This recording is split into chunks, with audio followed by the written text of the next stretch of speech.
back to Live, Let, Thrive. How y'all doing?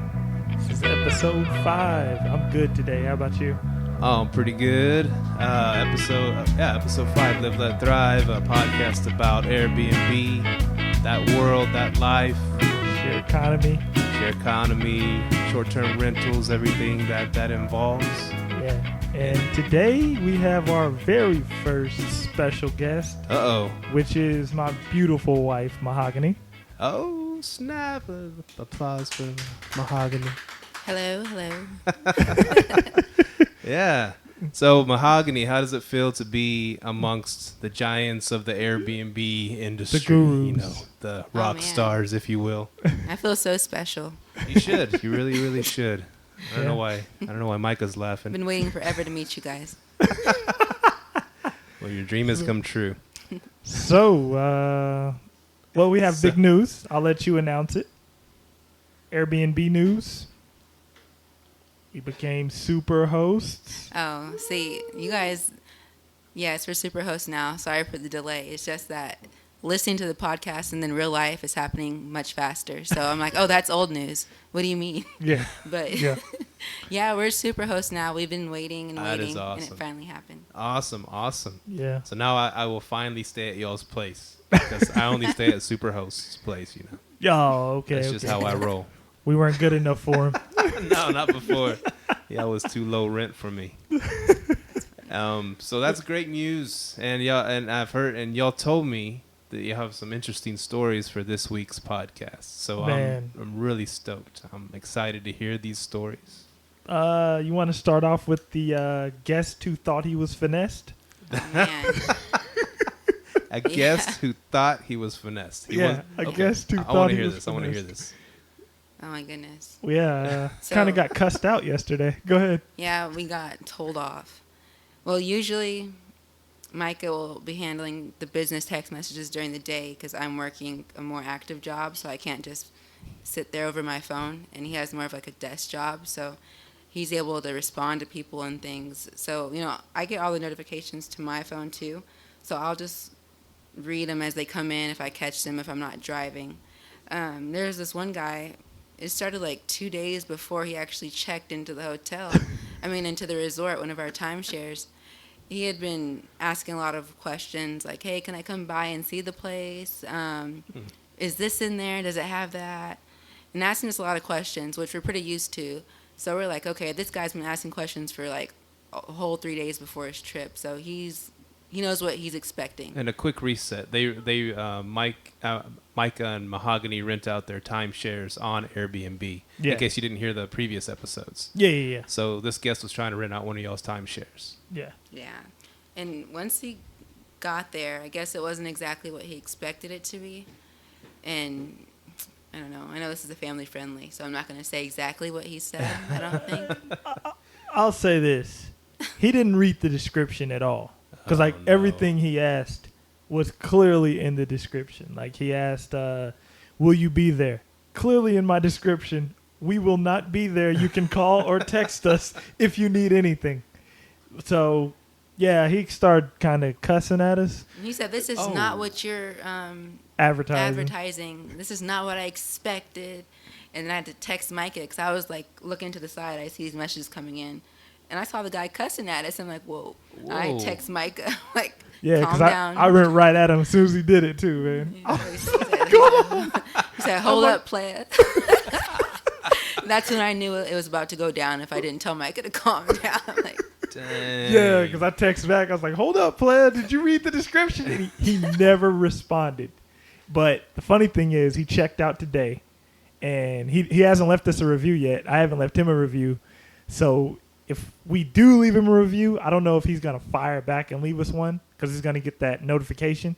So I've been kind of hesitant on leaving him a review. But even at that, if he says anything like, hey, this place wasn't what I expected, I have 40 other reviews that clearly state and they know what they were expecting at this resort. So my quick question is something I'm not sure of. If we don't leave them a review, do they have an option to leave us a review on Airbnb? Yeah. Okay. Now, when we leave him a review, Airbnb sends him a notification saying, hey, they left you a review. You can leave them a review. Right, right. And so it's kind of sitting in a stalemate. Like, I think he kind of knows, okay, I cussed at these people. They can kind of leave me a bad review. And I learned the other day, if you leave a guest a review that's under 3 stars, they can no longer stay with you. Nice. Yeah. Same with the guest, though. If a guest leaves you a review under 3 stars, they can no longer book with you.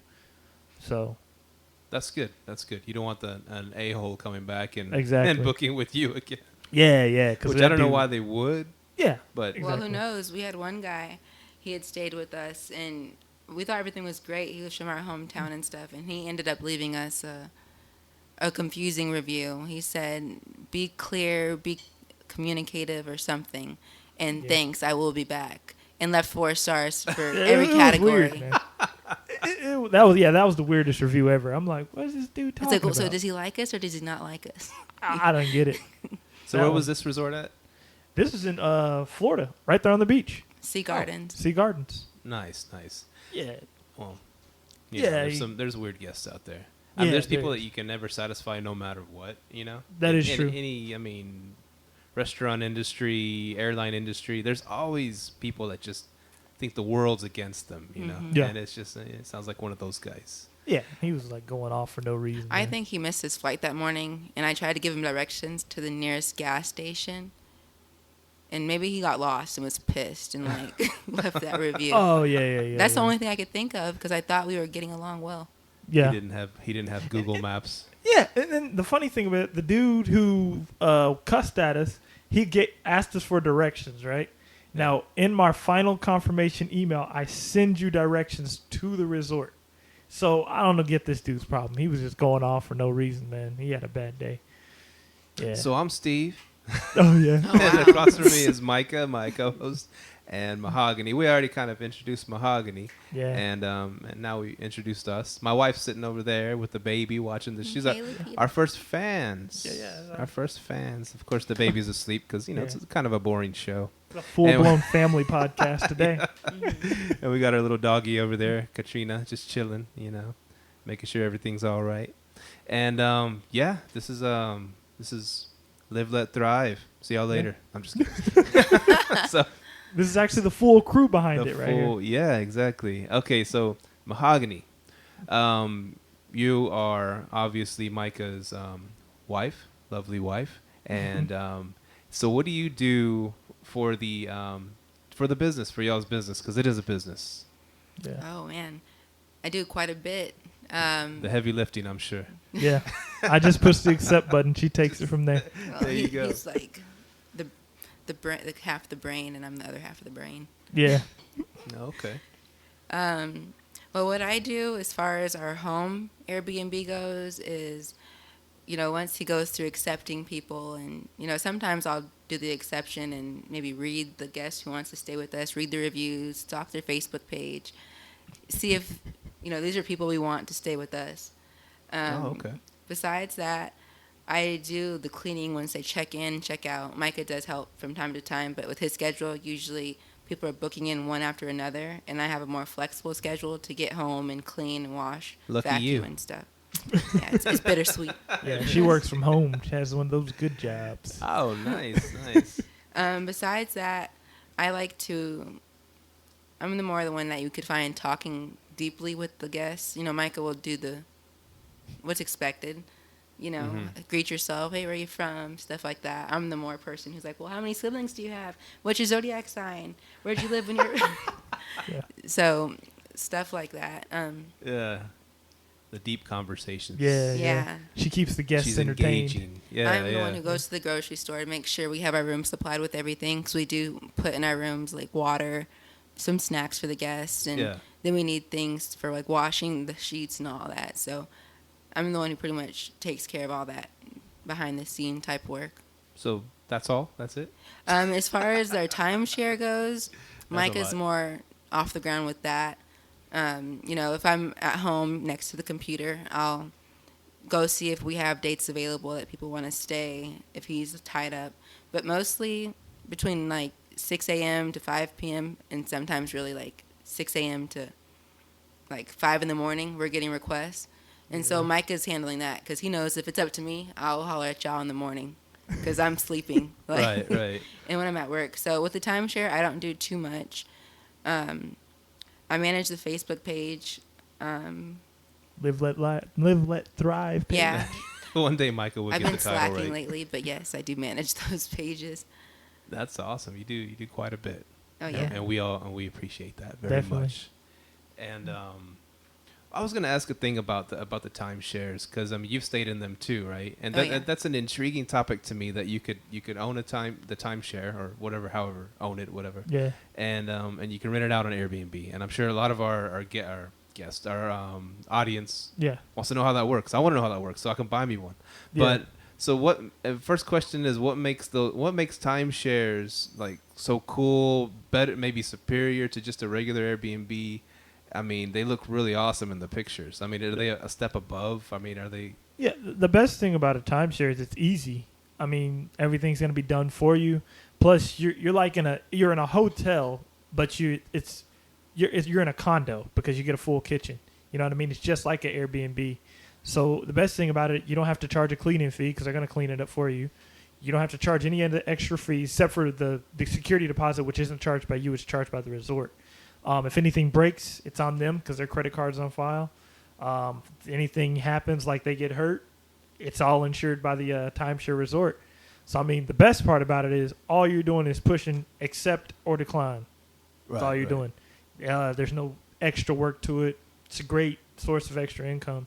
Like, this month, we booked, in 1 month, we booked 321 days through our timeshare. Oh, my God. That's almost the whole year in the month of July. That's awesome, man. Yeah, so it came in handy. Yeah, me and Mahogany were kind of looking at like our statements. We're like, dang, yeah. So it's pretty cool. It sells cash cow. Not yet. Yeah, not yet. Not but yet. And are they just in the United States, or are they outside of? Have you checked on that? Yeah. well, I gotta check on it. The only ones I know that are I know that's far out. We have a bunch in Hawaii. We do have a bunch in Hawaii, but they're booked up. They're hard to use. Yeah, right? they're hard to get. That's hard to get. Too. Yeah. Maybe Christmas. Oh, they probably even Christmas too. They'd be booked up. Yeah. Right? Yeah. Probably like a couple years in advance. Yeah, thing. seriously. Like I know people that literally wait for a year and then they book like a timeshare in Hawaii because they know that's what's going to be available. Oh wow. Yeah. Oh wow. That's So. crazy. And we talked on a previous podcast about Mahogany's famous lasagna. Oh yeah, the guest like the lasagna. I see you didn't bring any today, so I just have to No. imagine it. See, I'm on a health cleanse, so everyone in the house is on lockdown too. There's a lot of calories in that lasagna. I had to sneak that monster in here, man. Some monster energy going on. So you do you usually cook for the guests, or it just happens to? No, see, that was like our second guest, and so I felt kind of pressured to share. Not that I didn't want to. It's just when I cook for like dinner and lunch the next day. In that situation, I had to that the food wouldn't stretch when I was sharing it. But it was like our second guest, so I was like, let me leave a nice touch with them. It was their first time staying in an Airbnb, so I was like, oh, let me give them a good experience. And so, but no, I usually don't. You got a great review cook. from that guy. Yeah, he left like a whole 2 paragraphs. He Yeah, did. yeah. He was a good He guy. loved it. Very cool. And that's what Micah said. Micah told me about your first guest. Go above and beyond. You need those reviews. You want to get that Superhost status, Which we And got. and that's awesome. Heck yeah. Yeah, I I've almost been said loving hell. it. Oh, it did. Yeah, I love it. But I mean, I don't really see much of a difference with the Superhost. you haven't? I mean, you said, I feel like we're getting blown up just as much as we always have. I don't feel like it's been anything more. Except for now people are complaining, so. Yeah, that is true. That's a very good point. People are starting to complain now And- that you're a Superhost. They feel like you're their personal maid. That is true. That's a good point. And we got 2 phone calls that same day. We got cussed out by 2 different ladies who were confused, I guess, about how to book or what was going to be included or how far they were from the beach or something. Right. I never get calls from the people checking in. She was calling me. I was at work. She had an attitude. I was like, okay. Oh, Look, yeah, ma'am. that's a good point. Yeah, because that girl, the second girl was excused because it was her first time using the platform. Right. So she was kind of having trouble booking or whatever. Now the other one, she claimed she didn't get the email. That was The confirmation email. yeah, the confirmation email. That was that was a personal issue on her. But yeah, people do. I remember we talked about this in the previous podcast. When you become that super host, people do start to, hey, I need this. What's this? What's that? Because the last 2 days, we've received 3 phone calls from guests that we've never, ever received before. So, Wow. yeah. I blame it on the summer heat, too. People are overheated, Yeah. you know, working too hard and having this heat, unbearable heat, Right. especially if you live in Texas. Yeah. Oh yeah. Yeah, so Yeah. it Because, kind of wears on you. You kind of at each other's throats, you know what I'm saying? yeah, I'm happy you brought that up because I completely forgot about that. Yeah, super hosts, man. Super house with the most. We'll see what it turns out to be, though, because we Yeah. have 3 months to hold this title before we have to requalify. So We're already on a strong roll to keep it yeah, because we already got like 5-star reviews. but if man. we don't want to, we could like easily make someone mad. Obviously, Can you downgrade on purpose? that's what I I'm don't- saying. Yeah, I don't know. You could. You purposely make someone mad. You'd be like, No, just I Get just you a hit up couple 2 Airbnb and say I stars. don't want it anymore. oh yeah. I mean, just be like, hey, guests are asking for too much, whatever it is, I don't see why you would do. Well, yeah, We'll if see they- though. It could be a coincidence. It was all in one day. You know, Yeah. I follow what's his name? Jasper from what's that show called? His show. Get paid for your pad. It's embarrassing. He's probably gonna listen to our show and get paid for your pad. We love that show. He Yeah. turned me on to that show. It's Yeah. really great. A lot of great information and stuff. And so I signed up for his Facebook page, and today he put on there that in Airbnbs, more women run Airbnbs than men, and that's a trip to me. I mean, it's a 50% of Airbnbs are run by women. That's almost every single industry out there. Men, Yeah. run them, by a long mark. But that tripped me out. That's cool.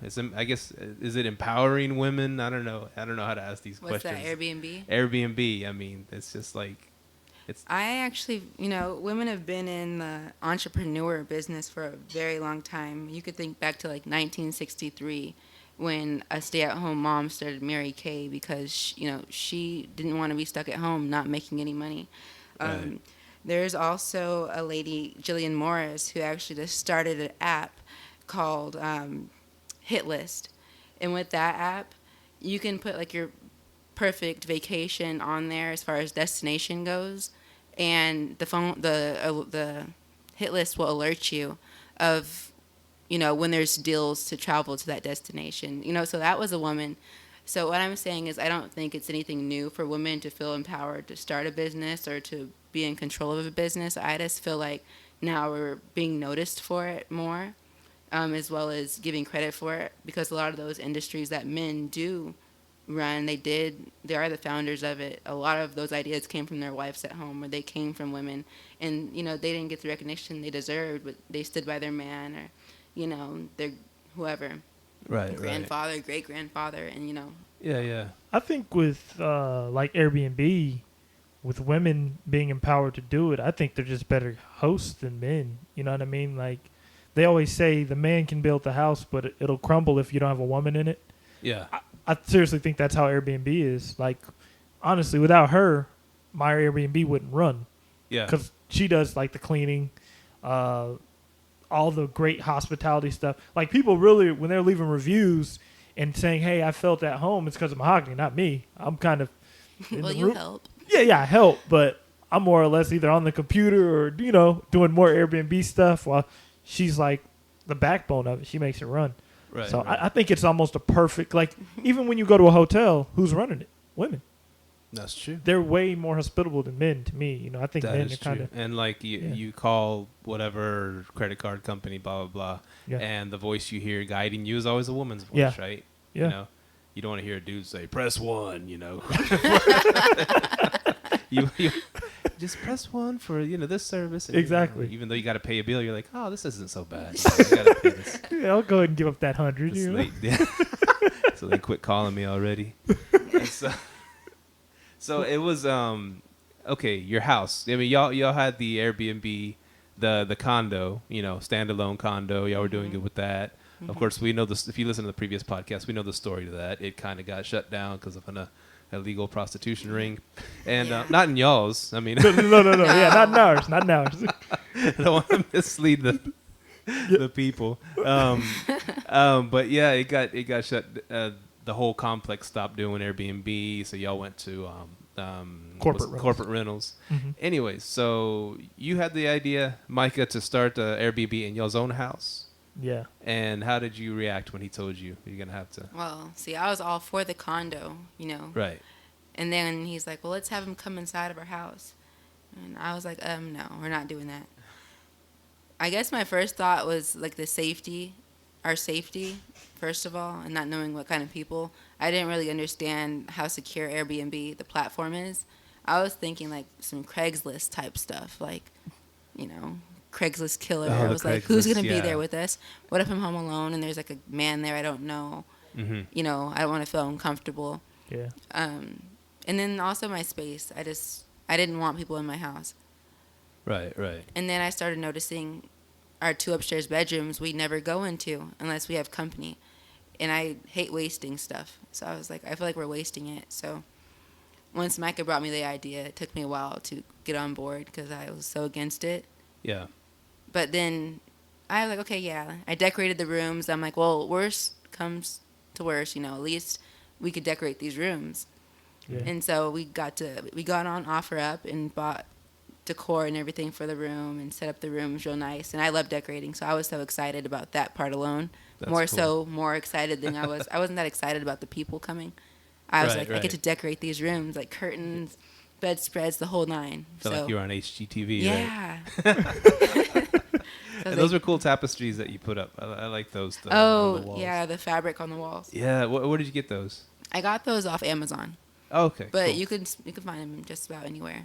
Nice. I like that. It was a nice touch. It really it makes it feel more enclosed and homey. Yeah. And some guy was gonna get a tattoo of one of them or something. Yeah, the AT&T guy. Yeah. I was like, wow, guy. So what does this say? I put questions from Mahogany right here, and some. Did you put Rich Dad Poor Dad, or did I put? I did. That was okay. Yeah. So what is that about? That's basically just about when we decided to find like other streams of income. Was after reading Rich Dad Poor Dad and going to one of the seminars. Yeah. We got really excited about, finding other ways to make money. We looked at the wholesaling idea for a while. We were driving around Dallas looking for houses we could wholesale, and then we got introduced to rentals, and we didn't really want to do anything long term.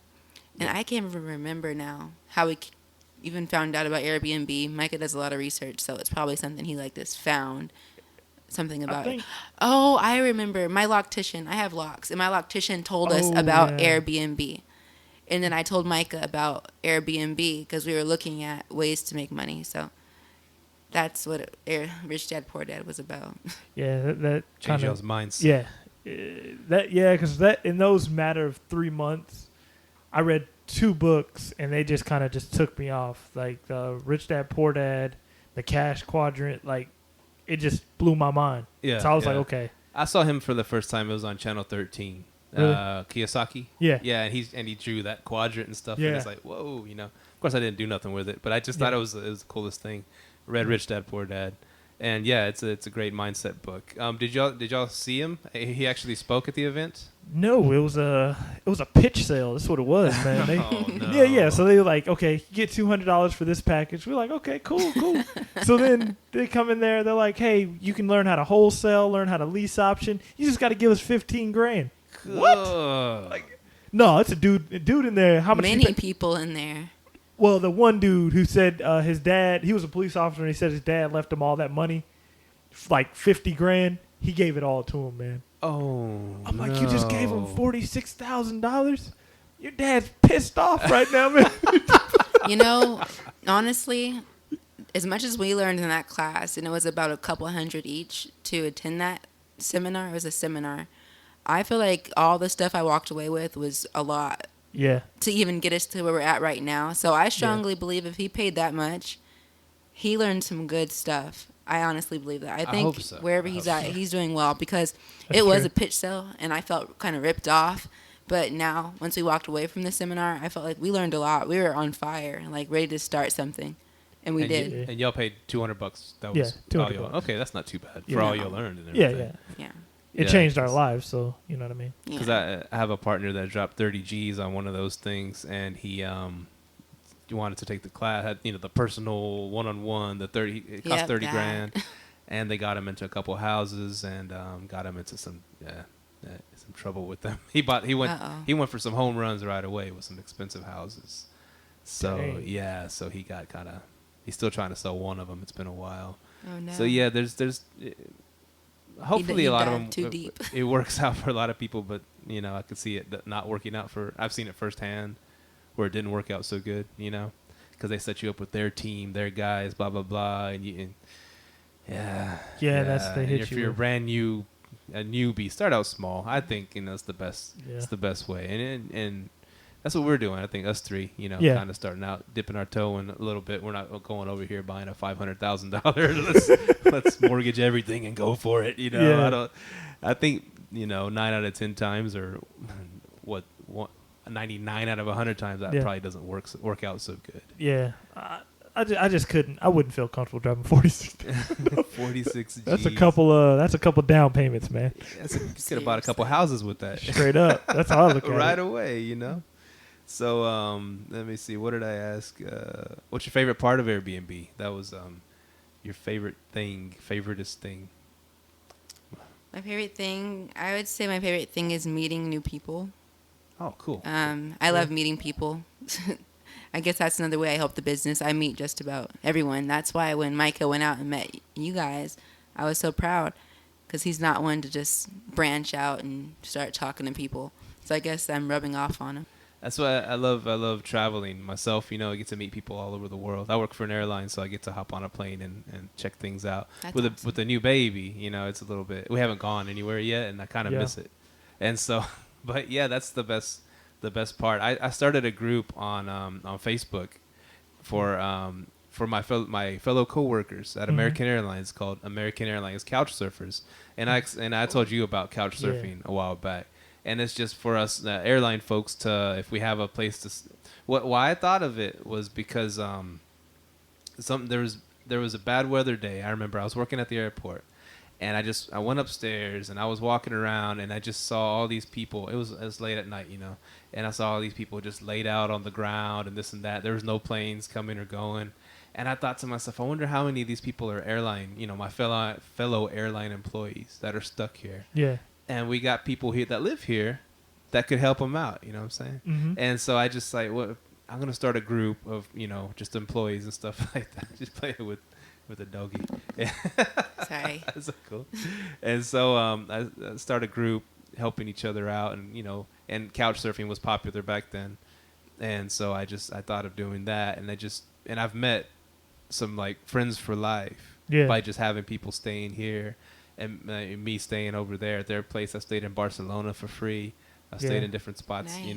and I have a friend in Buenos Aires, Argentina, and so I have a spot over there for free. And it's just really cool. I know Airbnb ain't free, but it's affordable. Yeah. And you get to meet cool people that are traveling all over the place and making friends, maybe making connections.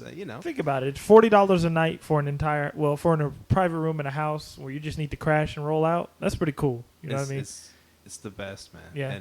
And couch surfing is cool. I don't know if I guess it still exists, but that's Airbnb. I think it actually literally is bringing people together from all across the globe. And it's awesome. Honestly, I feel like Airbnb is a good thing for this day and time. We have people from all different cultures, races stay with us. And I feel like it really kind of kills the racism, prejudices, and kind of kills that whole stereotype, because we have every type of people staying with us and it hasn't been any problems. It's been really welcoming and really cool to connect with different people and kind of just kill the stereotype of racism and prejudices in general. That's all the TV throws at us, man. Yeah. I mean, it's just I don't know. The TV just it kind of wants to create division, Yeah. corrupt our minds and stuff like that. But really, we sit down and everybody's cool with each Yeah, other. that's Yeah. not From even what real I've life. noticed, Yeah. And I mean, I've traveled of course, I go to Mexico a lot. You Yeah. know, my wife's from there, Guadalajara. I go to the hood in Guadalajara, and I'm not getting shot at. I mean, Yeah, I know.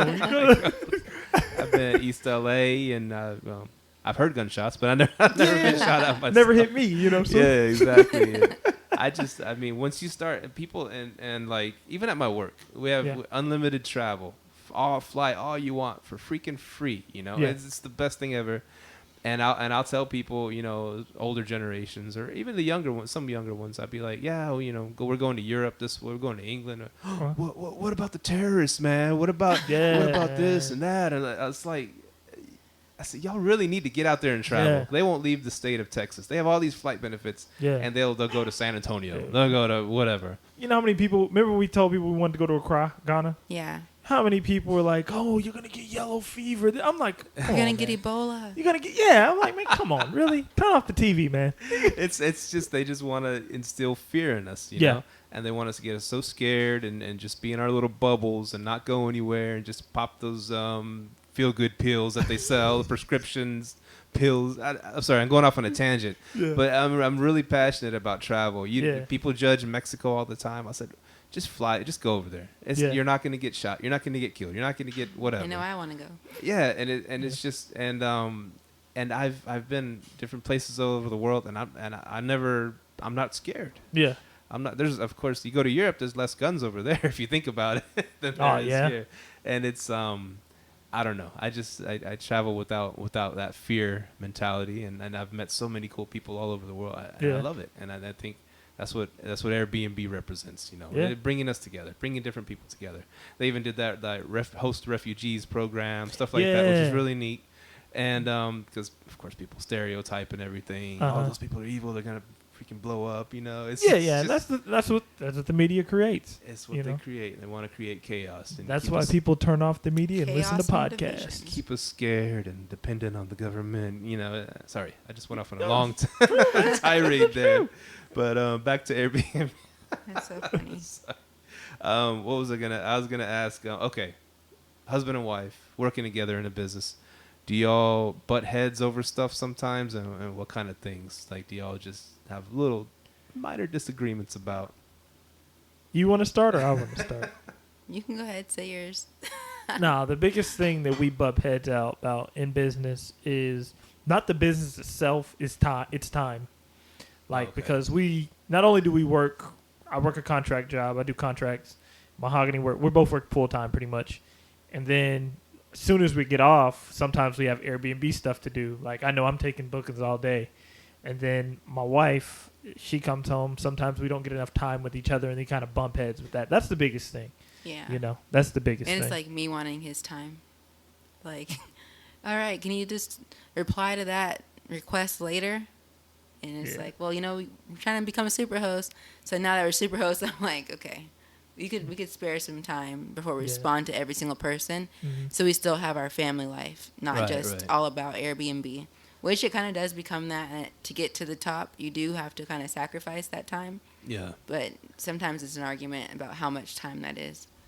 And what are ways that y'all could remedy that situation, that time situation? Maybe a virtual reality. What are they called? What are they called? Virtual assistant, or someone else to help man. I don't know. Well, I've been using a Viva IQ from Get Paid for Your Pad. He was talking about it. What you can do with the Viva IQ is you can set up all your messages to be automated. Oh, nice. That was one way. We eventually, because I think we're up to 65 listings on Airbnb. We're up to 65. So what we're eventually going to do is once we get it like really rolling to where we can up our prices to we're making a big profit margin, we're going to just probably give it to someone and let them do it for us. You know? Right. So, you know, like Robert Kiyosaki said, you move from out of self-employed to a business owner. Yeah. You know, now we're kind of self-employed. So there's okay. So and the 50 or you said 50 or 60 or units, or how many units? 65 units listings, and of course most of those are the timeshare. Timeshare. We have 3 of our own. Right. And you wanna, how many of your own do y'all want to accumulate? Oh, as many as we can. Yeah, just keep snapping them up. I remember the goal was what we wanted. We wanted to cash flow $10,000 a month, right? Yeah. So the only way we could do we were gonna go all condos and do the corporate rentals on all condos. Yeah. But that was our number, was to get $10,000 a month. But we're kind of changing now because we've been doing the house hacking thing with our Airbnb. So like maybe we can do a duplex, things like that. So it's really all about the location. It depends on what location we can get them. Yeah. Like if we can get some, and I think you're really brave to be doing the South Padre Island, which is pretty awesome because you don't have remote access to it. But if you can get your team scheduled, like you guys have planned, your cleaners who come in and, that's what's so great about the timeshares, as Mike had mentioned, is we don't have to worry about that. But I feel like I'd want to get something far away. That would be nice, like on an island somewhere that I know would be booked year round, and we don't have to worry about paying back the timeshare. Oh, that's kind of like what we were talking about. The guy we ran into this week for Ghana. He said, the guy from Ghana, he's like, oh, yeah, Airbnb's taking off over there. Oh, yeah, my coworker's husband. Mm-hmm. Yeah, nice, and so he was kind of giving us that idea. And we've always wanted to build a house over there. That's actually where we want to retire. So, oh, dude, yeah. I mean, how did y'all discover Ghana? Of all places in the world, what made y'all... Who was it, our friend? We have good friends, Yeah. and she's from Ghana, and she had gave us a lot of information on it. And we were really excited about it, just kind of like, what they stand for, what it looks like, how they're making changes there. Right. Yeah. Just being a part of something new that's good. 'Cause also the money-wise, how we could transfer the money. She's like, yeah, you get $10,000, take it to Ghana, you can get a mansion built. I'm like, what? She's like, there's like 40,000 Ghana cities right here, and it's this huge mansion. I'm like, what? Wow. Yeah, so that's awesome. And that's why people need to travel, man. You never know what your dollar can do for you. Exactly, and that's what's cool about what Jasper does from Get Paid for Your Pad. Yeah, he's literally a nomad. He don't have he owns a few spots, but he doesn't have like a primary residency. He just hops all over the globe, and he'll work from wherever. He'll manage his listings from wherever and do his podcast from wherever. I think he was in Thailand and he was in Russia, and I mean he just, that's how he lives. I mean, of course, if we do interview him one day, fingers crossed, so many questions to ask him about how does one live that way. But I guess we're just, we're brought up, we're programmed. You buy your house, 2 cars and a 2.3 kids or whatever the 2.3 kids, and get your job, and hopefully one day retire, and then blah blah blah, live on the beach. That's what we're programmed. But there's that's what's cool about the Airbnb, share economy, all this stuff, and how we can manage everything online and just live wherever the hell we want. Exactly. And especially living where the dollar stretches farther. Exactly. And I heard one podcast. This guy, he lived in Argentina, because the dollar is or their whatever peso, whatever they use, is like 20-1. So he makes his money comes from United States that he makes, and he lives over there like a king over there, and just not being tied down to, like, if he lived in LA, he may barely stay above water. Exactly. But to set up your life to get these revenue, streams coming in, and living in somewhere where your dollar goes farther, I mean, it's a beautiful thing. You're right. I never thought about that. Maybe we need to Airbnb in the house out and roll out. There you go. Yeah. But yeah, I have a friend from Ghana actually, and he told me that y'all need to go check out the mountains over there. He said it's beautiful. Okay. Yeah. Check that out. Because and I have another friend that went for the the inauguration that happened a few months back, and he was showing me the pictures and stuff. It's really cool. And he said it was really hot. He was sweating the whole time, and the food It was kind of hard on him because he wasn't used to that kind of food, however they, eat. And spicy, so I heard. It messed him up pretty good. No, I know Nigerian food is spicy. Really? Yeah. Oh, Nigerian food. Yeah, it's real spicy. That's cool. Where were we? What question did you want to ask your wife, Micah? I don't know. I think your question was, it was a really good question when you asked it. It was raising a kid in an Airbnb environment, because we do have a 2-year-old. So Right. I'll let Mahogany start with that one. Well, it's not really that bad on our part. I guess you'd want to ask our Airbnb guests. I feel like we keep him pretty quiet to the point where he's not just obnoxious, like, oh my God, I hear a baby crying downstairs. And he's a pretty good kid. He doesn't get into too much. He's, in the terrible twos, but he listens well. I can say that. We have a son who can mind pretty well. So he's not, going upstairs trying to open the guest door. And so I feel like it's not an issue having a kid. It kind of interferes with our love life in a way, because he sleeps in our room in a playpen, and we lock the door at night, so all three of us are in the room. When we don't have guests, we let him go back upstairs to his room. Yeah. And he loves his room. Like, he has his own crib, his TV. He can watch what he wants. When he's in our room, he has a curfew. He has can only a watch curfew in his his room. Well, yeah, but he can watch his TV all night. Yeah. If he wants to watch his little ABCs going, he can do that. Yeah. In our room, That's he cool. can't do that. So it's not really that bad having a kid. It's funny when y'all mentioned love life, because I have a 7-week-old, right? Yeah. And so y'all remember those days. Oh, yeah. And Gone. it's full disclosure here. Like, we're all adults listening to this show, right? So, after a woman has a baby, depending on how the birth went and everything, they need time to recuperate. Yeah. Oh, So, yeah. the time finally rolled around where, you can kick it a little bit with your wifey and Kick it a little bit. I don't know how to explain this. And Kick so it I a little bit. Yeah. get in the I know what you mean. getting the room ready and getting the boys to men on and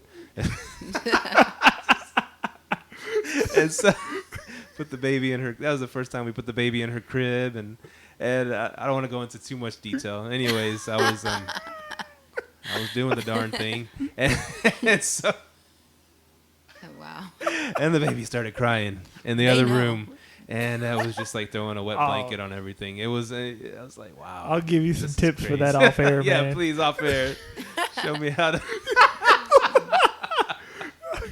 Gotta get that rabbit action going, man. Oh, my God. Okay. This is turning like PG-13 over Oh, here. yeah, okay. Back to Airbnb. PG-13. We didn't say one cuss word, though, so, Yeah, back to Airbnb. Back to the lesson that, okay. That's Awkward. But, we're just bouncing things off each other. Let's see. Where were we? Mahogany? Got anything to add? Anything to say? One good question about Mahogany. Your real estate license is coming along. Yeah. Why are you getting your real estate license? Well, I'm getting my real estate license, first of all, just to kind of bring more income into the home by selling houses. Also, for us to have quicker access to the MLS, when we do decide to buy more properties, so we can kind of know what's out there before everyone else does. Well, besides all the other realtors. Yeah. Just a little more of an advantage.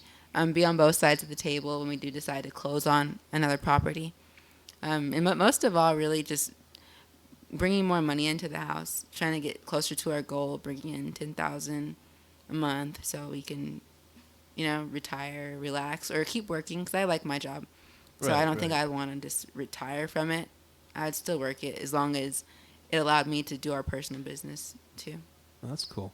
When you said about the getting first dibs on the houses or checking out the MLS, and then you said, of course, all the other realtors or whatever have access to it too, or looking at it too. The one leg up I see is that people crunch the numbers and say, will this work as a rental?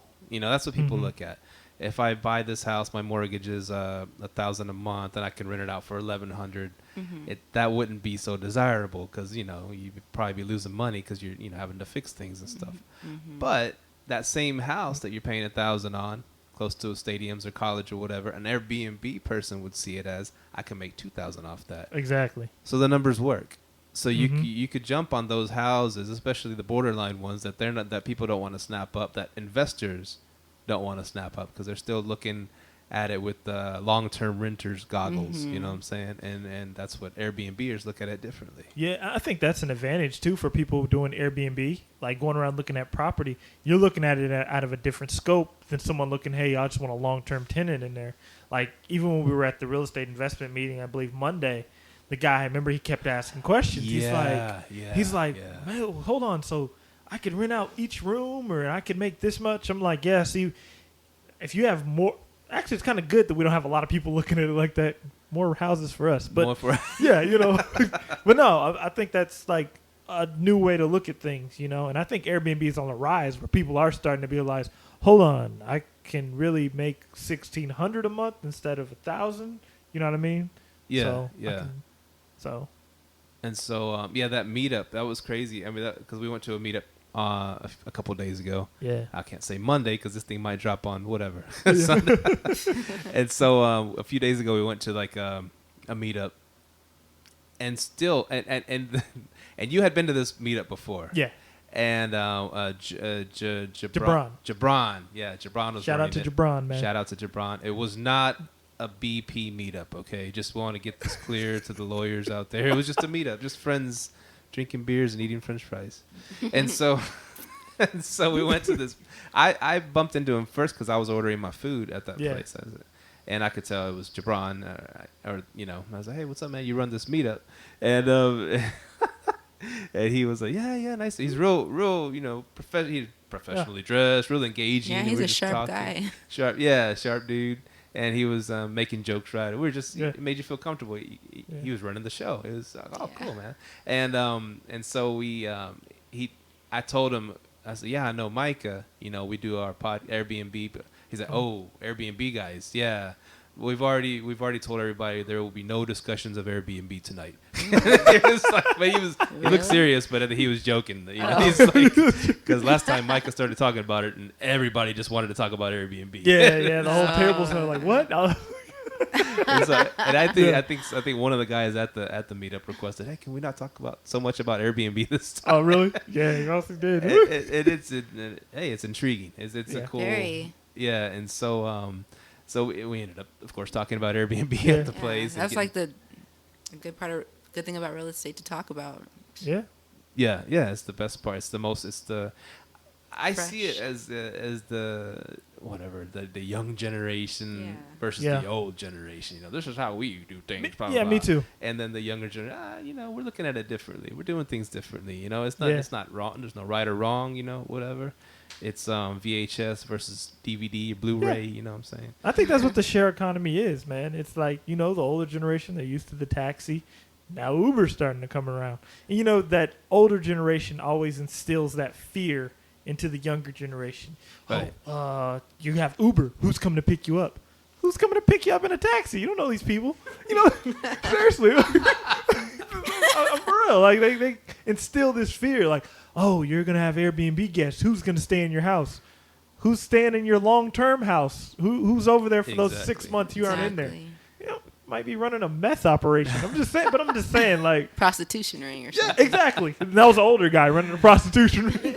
But yeah, you know, people do instill those fears that, you know, just shouldn't be there. So it's funny you said about fears. My dad and stepmom, I told you last cast that they live in Keller, Texas, and they live on this real cool big ranch house up on a hill, you know, and like away from everything, beautiful views, and it's like real cool. It'd be great Airbnb.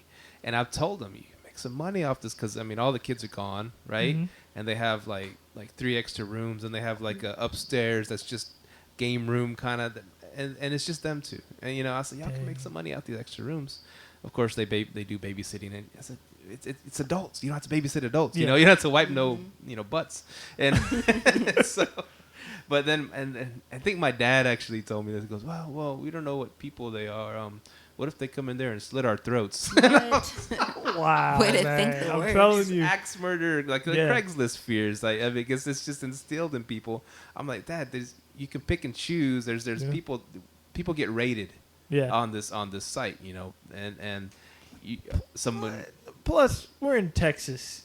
this is a gun-friendly state. Gun-friendly. I'm just saying. No, I'm just saying, you know. But honestly, fear will stop people from doing a lot of things. A lot of- I was Yeah. afraid of. I wouldn't say I was fearful. I was just like, didn't like the idea of it. Not because I was so much scared, but I didn't want to give up my space.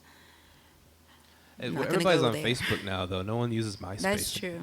No, MySpace. Like the third time you said MySpace. That's right. MySpace. It got me reminiscing. But yeah, fear will stop you from doing a lot of things. So to anyone out there who wants to do Airbnb and they're like, I'm scared, you're never going to get anywhere if you stay in your bubble of fear. You're supposed to step out of your comfort zone, and that's when you grow. That's when you see new things happen. That's when your bank account starts to change for the better, and that's when things kind of get better for you, is when you step out of the fear zone. If you're going to stay in the fear zone, you can forget a lot of things, like having kids, ever getting married, ever being successful, ever getting off of that 8-to-5 job. You should be fearful of once you hit retirement age and you can only manage about $10 a day to live, to have money left over at the end of the month. That's what you should fear. Like, exactly. This is no time for being fearful of what if someone kills me. Like, what are the chances of that happening? Like, people don't walk around killing people usually. Also, And that can happen anywhere. Not That just- could happen. And the any fear time. of that, it comes from the TV. If you look at who sits up and watch TV all day. I watch that older- Lifetime a lot. Yeah, no, I mean like the news though. The news, that's that target, older Constant target fear. market. You know what I Yeah. mean? They're creating that fear, and they project it on you. If know? it bleeds, it leads. That's Yeah, that's how there the you go. news, views things. They want to put the most gory, most crazy stories out there. Yeah. And they have, and it's funny when I go into work every morning. My shift starts at 6 a.m. Mhm. So we get there before 6, and they have in the break room, we all, before we select our jobs by seniority, Mhm. they have the big screen TV, and they're blasting the 6 a.m. news, and it's just murder, it's just car crashes, it's this and that. I'm like, God, I literally turn my back to the TV because I don't want that energy starting my day. And the older generation, they love freaking news, especially with the 24-hour news nowadays. Oh my god. It used to just, you get news 2 or 3 times a day. That was the news, Yeah. But now it's 24 hours. There's there's like 5 or 6 different channels just pumping it out, and they have to start creating stuff, right? Yeah. Everything's breaking news. Yeah. And it's just all this stuff pumping fear into people, just making us like even if you look at the last 6 news stories on Airbnb, it's never good. They want to find, hey, someone got hacked up in their house in Airbnb. The latest story, the dude who pushed the lady down the stairs to get her out of his house. Like, Wow. come on. in Amsterdam. Yeah. Like, I mean, come on. The one out of how many times does that happen? And that's just how it works, man. That's just and someone and I heard someone say that, how come you never hear about hotel rooms getting trashed? Because it's not newsworthy. People want to hear Airbnb gets trashed, Yeah. But how many more hotel rooms get trashed as opposed to Airbnbs? Because anybody can go in there and rent a hotel room, right? Credit card and you're in. And you're in. Yeah, there's no rating ratings system. on you, nothing. You can pay. You can pay with cash even. Or I don't know how that works anymore with nice hotels. Maybe by the hour you can pay for, a block. Yeah. Exactly. But I mean, how many hotel rooms get trashed compared to Airbnbs? I mean, it's astronomical, the difference, But it won't make the news. Yeah. No one cares if a hotel room gets trashed. Yeah. But But anyways, fears. I guess we're talking about fears.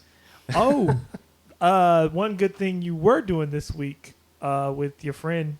We can actually turn this into a business. She's actually helping people set up their Airbnbs. So. Oh, nice. Yeah. So far I have a friend of mine who lives up the street. Her and her husband have a spare bedroom in their house. And she's been wanting to invest some money. She used to invest in cars, and she'd sell those. She sold her last car she had, and she wanted to start something new. And I had told her about Airbnb, and I sent her to the podcast. She listened to the first one. I also sent her to Shampoo and Booze and some other ones. So she's like, okay, can you take me shopping? She was paying for everything, but she's like, can you go shopping with me? I want to set up my room. So I pretty much got a chance to decorate her whole room for her, and it was so fun. That's like my passion. That's awesome. And so it was a lot of fun, and her room is beautiful.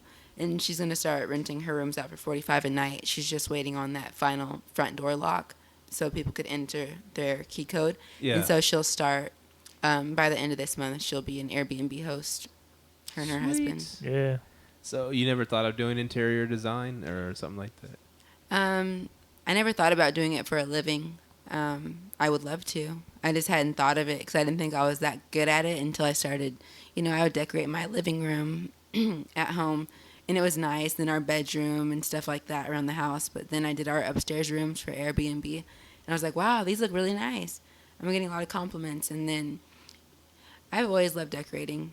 Like, I used to rearrange my whole house when I was little. Like, I just start moving couches and putting pictures in different places, and my parents would come home and the whole house would be rearranged. Yeah. So it's always been something I love doing. And what you said, you found out you loved doing interior design just off starting an Airbnb business. And that's what I want to tell people.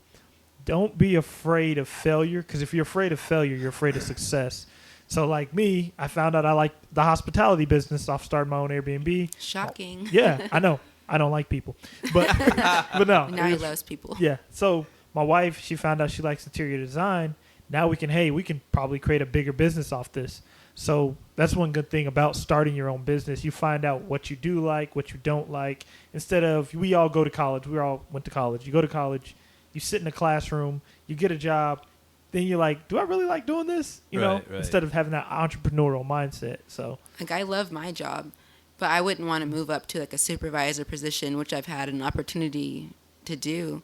I want to stay right where I'm at. I don't have any desire really to move around in my business company. I work for Child Protective Services in Dallas County, Texas, and it's nothing I want to move around. I don't want to leave, but I don't care to move up. I'd rather start real estate and then keep doing our businesses through Airbnb and eventually our own websites. That's what I'd prefer to do. So you answered the exact question I was about to ask. I Really? mean, you saw it on the list. I'm so smooth. It said, I read, right, you're psychic. Women are psychic. And I put it on there, I said, question for all of us. Has your newfound entrepreneurial spirit hindered your desire to advance and move up in your current job? And you just answered it verbatim, what the question was. Well, Micah, you're fired. Oh, really? You gonna walk on my show and fire me? Oh, okay. Damn. We only need one artist here. Let me cut his mic over here. No. That question, I actually agree. I'm not, in my job, I'm a contractor. So I bid on jobs. I take them for X amount of months or however long, and then I work it. I'm not more, what's the word I'm looking for? Motivated. Yeah, I'm not motivated to get more certifications, I really lost that motivation after I read Rich Dad Poor Dad, because it's if you're working for somebody, you can't retire off that. You know what I mean? Right. You can't fulfill yourself. You can't have that financial freedom. And I know I'm at that point where I'm not just, I like my job. I have the coolest coworkers. I love my coworkers, man. I have you rolling all day. But as far as moving up, I'm not really that into it. Do you want to become a supervisor or something like nah, that? Man. Plus, I don't like being in charge of people. And and of course I'm like you. I'm like y'all. I just I'm at a spot where it's real flexible. I could take off if I need to. I could work extra if I need to. I can kind of set my own schedule, and there are opportunities. And my friends have already bounced and went to other spots. And made a little bit more money, but they're working a lot more hours, a lot more responsibility, and it's man, that would take away all my time that I needed to grow my business. Yeah. And so getting that entrepreneurial spirit really squashed all that. It climbed the corporate ladder thing for me, because I have friends that have climbed up, but then they go and buy a McMansion, they go buy these expensive cars, and it's just they're just. The more they went up, the more money they spent. So it's they're still at square one or below square one. Buy that liability, man. Buying liabilities. Yeah. And that's exactly what happens, man. And it's funny. I told my wife that, and my wife's from Mexico. She, she's getting better at English, and she's learning pretty good. Mm-hmm. And but it was, I think I was talking to her last year, and my brother was talking about selling his truck, and I was like, was like, I don't need a truck. I have a little Toyota, 1989 Toyota, but it works great. I don't need a truck, but I was like, it was a big fancy truck, and I was like, I was wondering, well, he's gonna sell it, you know, he's probably giving me a good deal, maybe $12,000. I was asking her, I was like, what do you think? She's like, she told me, do you want to buy assets or do you want to buy liabilities? 'Cause I was like, oh man, I was so proud of her at that moment. I was like, you're right. I don't need it. Let's get the next house. You know, there you go. That 10 G's could get me another house. And I just started thinking that way. And so, yeah, it's a beautiful thing, man, being an entrepreneur. There you go, man. And go for it. Don't be afraid to jump. Don't be afraid. Just do it. So this is a good show, a great show. I'd like to thank Miss Mahogany for joining us. No problem. Thanks for having me. Yeah, and if you need a job on this cast, you know, we could always shift people around. Cool. So anything y'all want to add? Anything y'all wanted to discuss before we head out? I just say everyone out there who's interested in doing Airbnb or any long-term or short-term rentals, like, don't be afraid. Just go for it if that's something you want to do. Like, don't go crazy investing a whole bunch of money into it. Like I had told my friend who started her room recently, like, you don't have to go get the most expensive comforters, pillows, front door locks, decorations. Like, start cheap if you're afraid of losing money, and then the money will come in for you, and you can use that money to upgrade if you would like. So don't be afraid on the money aspect. Don't be afraid. We've been doing it about almost 6 months now, and we're still here. We haven't had any incidences that concern our safety at all, or our son's safety. I'll be the first to tell you, I work for Child Protective Services. I am going to make sure my son's safe. And so you guys don't have to worry about your kids. Lock them up in the room with you. Put locks on their doors if you're afraid of something like that. You know, if you want to do it, make it happen. Just go ahead and take that leap of faith and go for it. So cool. Well, good podcast. Yeah. We're up on the website now, liveletthrive.com. Hit us up on Facebook, Live Let Thrive. Where else are we? Oh, our Arlington my bad. The Arlington Airbnb meetup. You can go to our page, join up with that. If you want to join up and meet us, we have beer, drink, talk real estate. Yeah. So all of this info will be on the website, right? Yeah. liveletthrive.com. You can find our emails, phone number for the want to leave a voicemail. Yeah. I don't know if anyone left one yet. No, not yet, man. They're scared. They're intimidated by such, powerful Airbnb minds. I think that's what it is. The gurus. Isn't that right, Mahogany? I think she's nodded her head. Yes. Yes. But yeah. So we're out there, man. Hit us up. You want to sign us off, Mahogany? All right, this is Live, Let, Thrive. This is episode 5. Please stay tuned for next Sunday. Episode 6, you won't want to miss it. Again, I'm Mahogany Artis, and thanks for having me. She's good. Yeah, you're signing off the rest of them, man. That was a good one. Dang, we sit here and struggle to sign off. Okay. Already. All right. Peace out. Have a good week.